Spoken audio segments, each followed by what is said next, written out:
औज़ुबिल्लाहि मिनश्शैतानिर्रजीम बिस्मिल्लाहिर्रहमानिर्रहीम व बिही नस्तईन व हुवा खैरु नासिर व मुईन अम्मा बाद फ़क़द क़ाल अर्रहमान फ़ी किताबिल फ़ुरक़ान व क़ौलुहुल हक़ व हुवा अस्दक़ुस सादिक़ीन बिस्मिल्लाहिर्रहमानिर्रहीम वल अस्र इन्नल इंसाना लफ़ी खुस्र इल्लल्लज़ीना आमनू व आमिलुस सालिहाति व तवासौ बिल हक़्क़ि व तवासौ बिस सब्र। ब्रदरान ख़ाहरान सलामुन अलैकुम व रहमतुल्लाहि व बरकातुहू। इस्तिग़फ़ार ग्रुप की आज की नशिस्त में जो हम गुफ्तगू करने जा रहे हैं वो ये समझने की कोशिश करेंगे कि इस्तिग़फ़ार क्यों किया जाता है, इस्तिग़फ़ार अगर हम ना करें तो उसका नुकसान क्या होगा और इस्तिग़फ़ार के तकाज़े क्या हैं। क्या फ़कत ज़बान से कह देना अस्तग़फ़िरुल्लाह रब्बी व अतूबु इलैह काफ़ी है, और अगर इस्तिग़फ़ार न किया जाए जो कि गुनाह माफ़ कराए जाते हैं, अल्लाह सुब्हानहू व तआला से उसकी रहमत को तलब किया जाता है, अल्लाह सुब्हानहू व तआला से उसके अफ़्व दरगुज़र को मांगा जाता है, चूँकि गुनाह बुनियादी तौर पर बुनियादी रुकावट हैं हर चीज़ के लिए। और बेहतरीन इसकी तशरीह फरमाई है अमीरुल मोमिनीन अली इब्न अबी तालिब अलैहिस्सलातु वस्सलाम ने, कि जिनकी दुआए कुमैल के जो अपने सहाबी ख़ास हज़रत कुमैल इब्न ज़ियाद नख़ई को उन्होंने ये दुआ तालीम फरमाई। उस दुआ के एक जुमला तो कल मैंने अर्ज़ किया था, आज 3-4 जुमले उसके और सुन लीजिए। उससे एक चीज़ ये भी वाज़ेह हो जाएगी कि जो कुछ हमारे ख़िलाफ़ होता है वो हमारे गुनाहों की वजह से होता है। चूँकि अमीरुल मोमिनीन अलैहिस्सलातु वस्सलाम के वो जुमले इस बात की निशानदेही कर रहे हैं कि अगर मुसीबत आती है गुनाहों की वजह से आती है, अज़ाब खुदाबंदी आता है गुनाहों की वजह से आता है, दुआएं कबूल नहीं होती गुनाहों की वजह से होता है, अगर मुआशरे में मेरी इज़्ज़त कम होती है वो भी गुनाहों की वजह से होती है।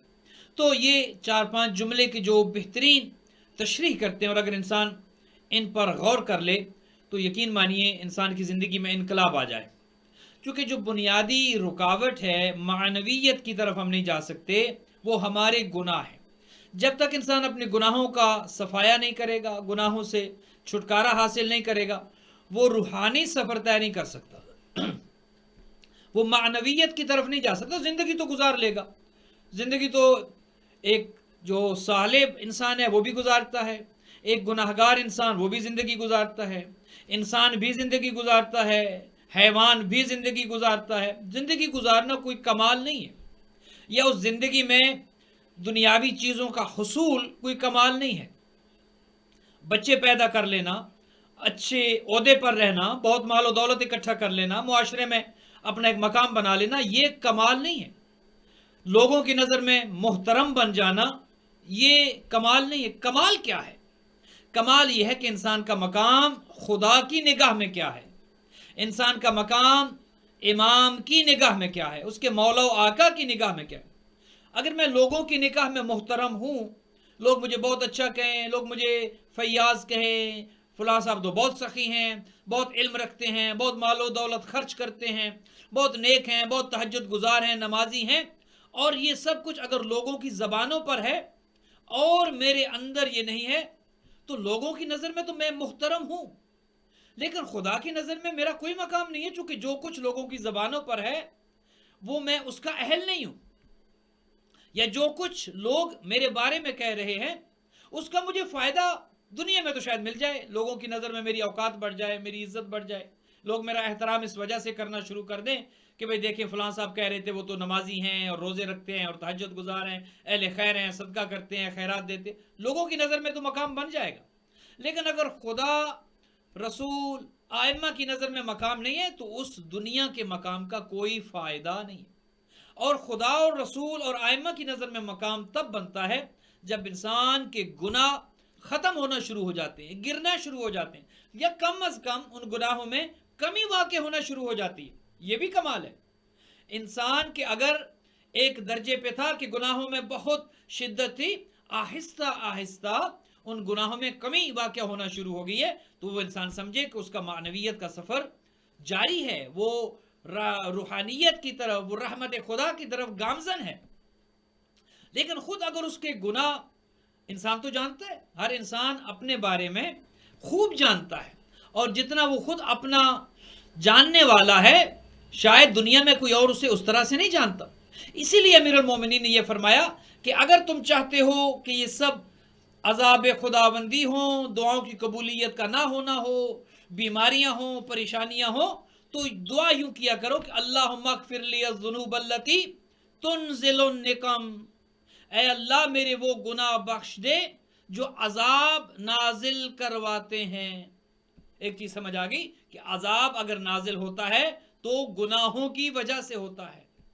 कुछ खास किस्म के गुनाह हैं जो अजाब खुदाबंदी को दावत देते हैं।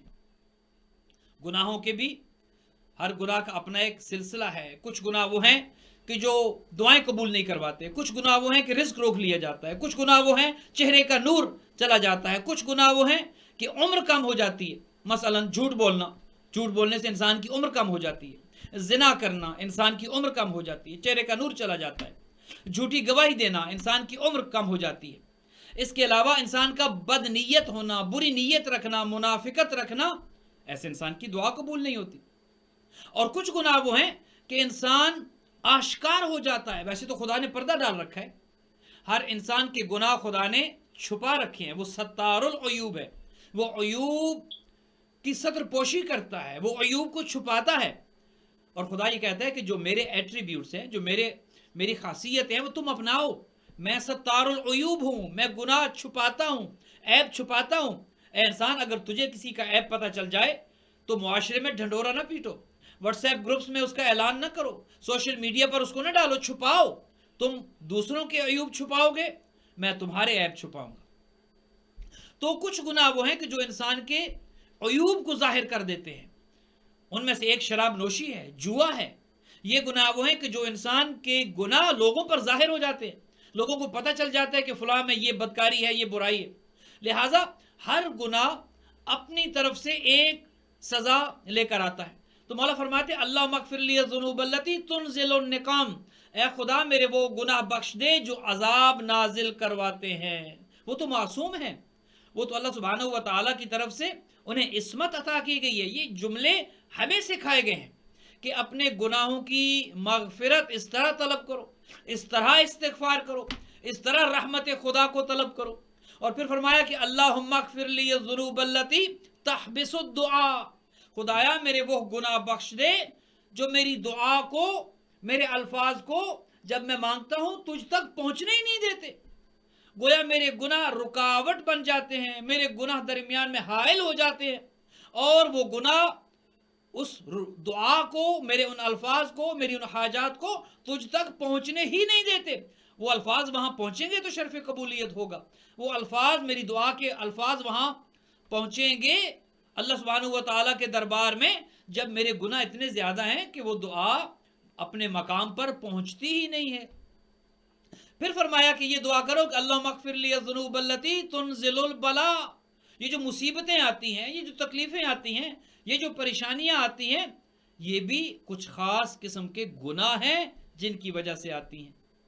फिर फरमाया दुआ करो अल्लाह मग़फ़िर ली ज़ुनूबल्लती तुग़य्यिरुन निअम, खुदाया मेरे उन गुनाहों को बख्श दे जो नेमतों में तगय्युर और तबद्दुल का काम करते हैं, नेमतों को बदल देते हैं। तेरी तरफ से नेमत आती है, तू रिस्क देता है, तू औलाद देता है, तू सेहत देता है। इधर मेरे गुनाह इतने हैं कि तेरी तरफ से जो नेमत आती है वो बदल जाती है, वो नेमत मुसीबत में तब्दील हो जाती है। तो गैरों ने नेमतों को बदल देते हैं मेरे गुनाह। मेरे गुनाहों की वजह से बाज़ औक़ात मेरे घर में मुसीबत आ जाती है। मेरे गुनाहों की वजह से वो दौलत की वो रिस्क जो मैं जिसे कमाता हूं, अगर तो हलाल है तो वो रिस्क है, और अगर हलाल नहीं है तो वो दौलत है, वो रिस्क नहीं है। चूंकि रिस्क हलाल होता है और रिस्क खुदा देता है, हराम खुदा नहीं देता। लिहाजा हर माल को, हर दौलत को रिस्क कहना दुरुस्त नहीं है। रिस्क अल्लाह सुब्हानहू व तआला की तरफ से है, वो पाक है, वो हलाल है, हलाल की कमाई है। हराम से कमाई हुई दौलत हो सकती है, माल हो सकता है, वो रिस्क नहीं।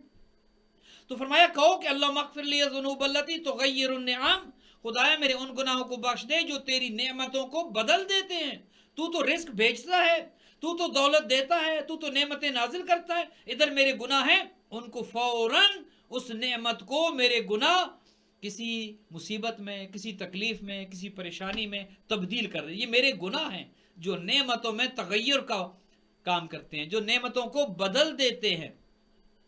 پھر فرماتے ہیں کہ اللہم اغفر لی الذنوب التی تقطع الرجا, اے خدایا میرے وہ گناہ بخش دے جو امید کو قطع کر دیتے ہیں, جو مایوسی پھیلاتے ہیں, جو مجھے نا امید کر دیتے ہیں, جو مجھے تیرے دربار میں حاضر ہونے سے منع کرتے ہیں, جو مجھے توفیق ہی حاصل نہیں ہوتی کہ میں تیرے دربار میں آ سکوں. اس کی وجہ کیا ہے؟ میرے گناہ ہیں.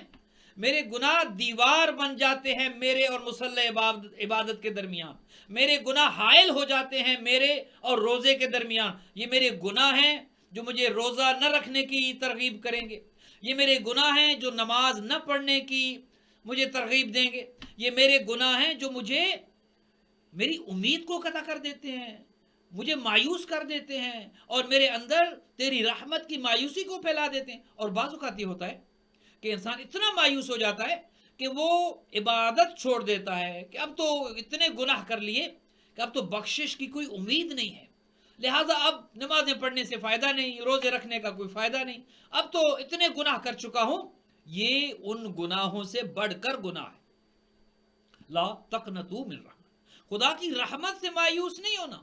ایک شخص آیا تھا امیر المومنین کی خدمت میں اور اس نے کہا تھا یا علی میرے گناہ بہت زیادہ ہیں, کیا خدا بخش دے گا؟ کہاں بخش دے گا. یا علی بہت زیادہ ہے, کیا خدا بخش دے گا؟ مولا نے کہا ہاں خدا بخش سکتا ہے. اس نے کہا یا علی میرے گناہ بہت زیادہ ہیں, کیا میری مغفرت ہو جائے گی؟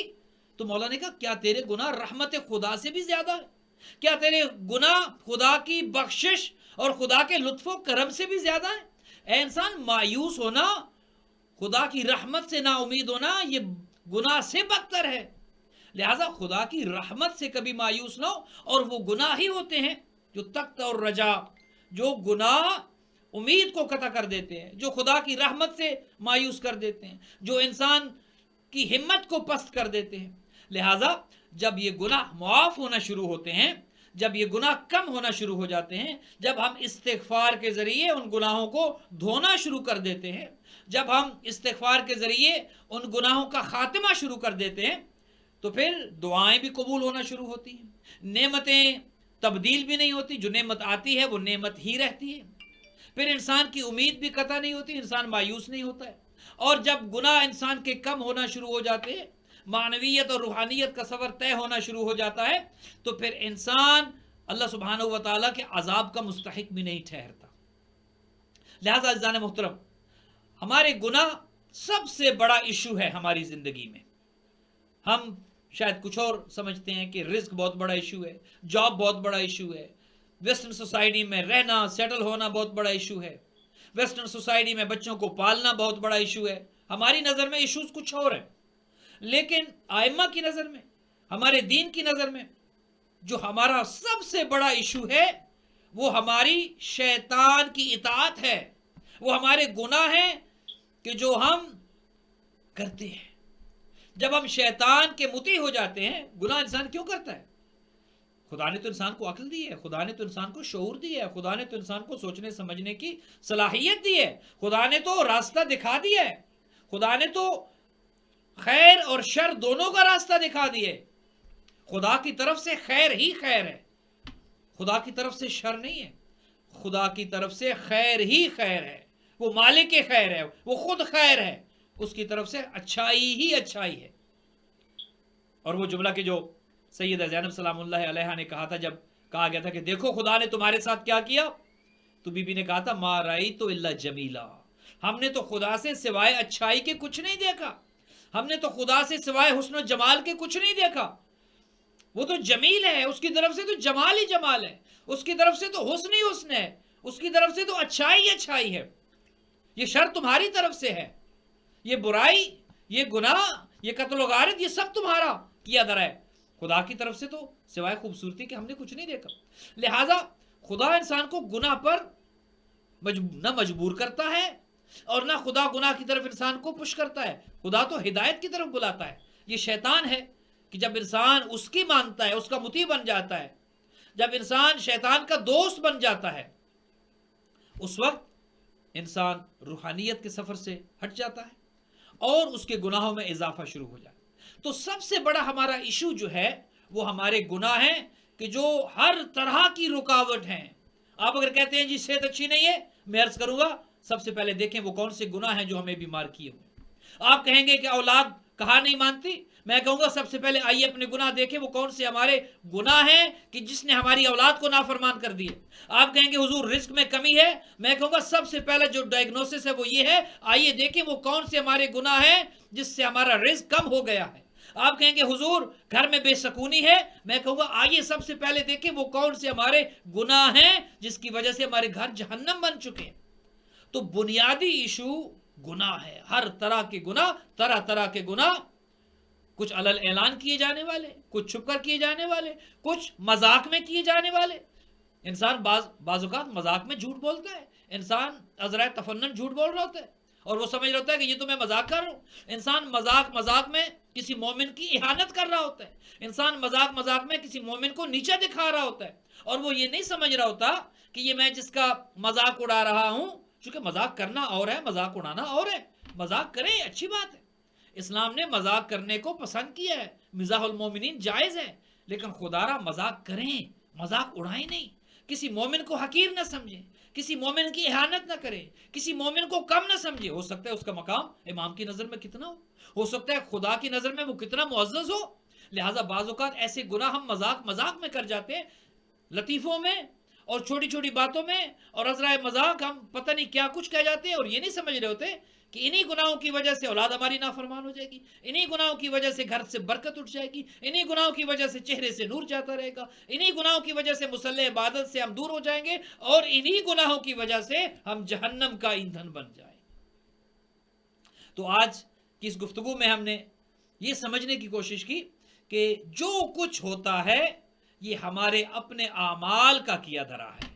خدا کی طرف سے تو رحمت ہی رحمت ہے، خیر ہی خیر ہے، بہتری ہی بہتری ہے، اچھائی ہی اچھائی ہے۔ پروردگار سے دعا ہو کہ محمد و آل محمد ہم سب کے استغفار گروپ میں جتنے بھی مومنین و مومنات ہیں، اس پروگرام کو آن لائن لائیو دنیا بھر میں جہاں جہاں دیکھا جا رہا ہے، خداوند متعال ہم سب کے صغیرہ و کبیرہ گناہوں سے درگزر فرمائے۔ خداوند متعال ہمیں آئندہ گناہ نہ کرنے کی توفیق عطا فرمائے۔ پروردگار ہم سب کو نیک اور صالح رکھے، ہماری اولادوں کو نیک اور صالح بنائے، اور یہ سارے گناہ کی جن کی وجہ سے برکتیں اٹھتی ہیں، عذاب آتا ہے، دعائیں قبول نہیں ہوتی، خدایا ہمارے وہ سارے گناہ معاف فرما۔ اے پروردگار تجھے اپنی عزت و جلال کا واسطہ، تجھے اپنی رحمت کا واسطہ ہماری ان گناہوں کو ہمارے نام اعمال سے حذف کر دے۔ خدایا ہم کوشش کریں گے آئندہ تیری معصیت نہ کریں، تیرے دربار میں گناہ نہ کریں۔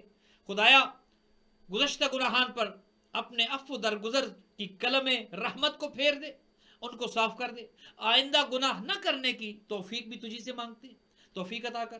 استغفار گروپ میں کہ جو زوم پر چل رہا ہے، اس گروپ کے جتنے بھی برادران و خواہران ہیں، بچے بچیاں جو گھروں میں دیکھ رہے ہیں، جو اس گروپ کو چلا رہے ہیں، جو اس کو آن لائن بھیج رہے ہیں، جو اس گروپ میں دوسرے بہنوں بھائیوں کو لا رہے ہیں، جو استغفار کا پلیٹ فارم مہیا کیے ہوئے ہیں، جو ہم سب کو یہ موقع فراہم کرتے ہیں کہ بیٹھے اپنے خدا سے طلب مغفرت کریں، جنہوں نے ہمیں یہ موقع فراہم کیا ہے کہ مل جل کر ہم خدا کے رحم کو طلب کریں، خدا کی مغفرت کو طلب کریں۔ خدایا ان سب کے احوال پر رحمتیں اور برکتیں نازل فرما۔ شیطان کا مطیع نہ بنا، ہمیں اپنا مطیع بنا، ہمیں ہمارے امام کا مطیع بنا۔ خداوند متعال ہمیں اہل بیت علیہ الصلوۃ والسلام کی سیرت پر چلنے کی توفیق عطا فرما۔ جو کورونا کے مریض ہیں سب کو شفا یاب فرما، جو دیگر بھی امراض میں ہیں بالخصوص اہل بیت کے چاہنے والے سب کو شفا یاب فرما۔ جو کورونا کی وجہ سے یا دیگر امراض کی وجہ سے دنیا سے چلے گئے ان کو جوار رحمت میں جگہ عطا فرما۔ استغفار گروپ کے جتنے بھی مومنین و مومنات ہیں سب کو کورونا سے اور ہر قسم کے مرض سے محفوظ و معمون فرما، اور استغفار گروپ کے تمام پارٹیسپینٹس کے مرحومین کو جوار رحمت میں جگہ عنایت فرما۔ وصلی اللہ علی محمد وآلہ الطیبین الطاہرین المعصومین۔ والسلام علیکم ورحمۃ اللہ وبرکاتہ۔